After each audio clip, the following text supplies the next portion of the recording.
I'm CBS 2 investigator Megan Hickey. I'm outside the Kankakee County Courthouse, actually just a ways down the street, where police just gave us an update on a shooting. 2 people killed just outside the courthouse building this morning around 9:15 a.m. Police responded to a call for shots fired.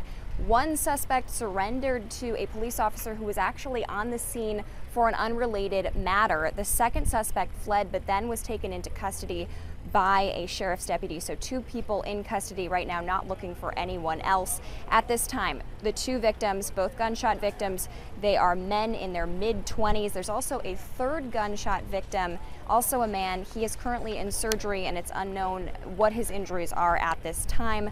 Again, 2 suspects in custody, taken into custody by the Kankakee County Sheriff's Office.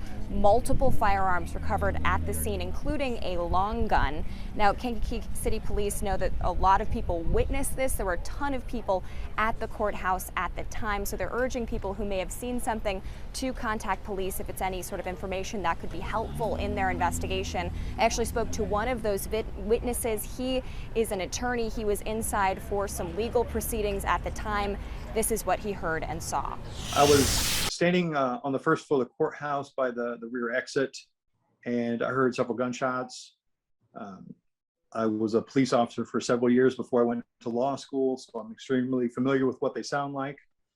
I saw one person lying in the street. I saw one person lying in a parking lot in between the courthouse and the probation building in Kankakee County, and they were both unresponsive as to what was going on around them. So it was easy to make the assumption that they'd passed away at that point.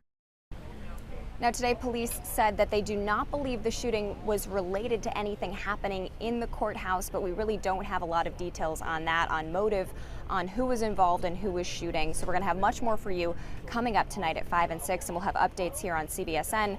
In Kankakee, Megan Hickey, CBS 2 Investigators. This has been breaking news from CBS 2.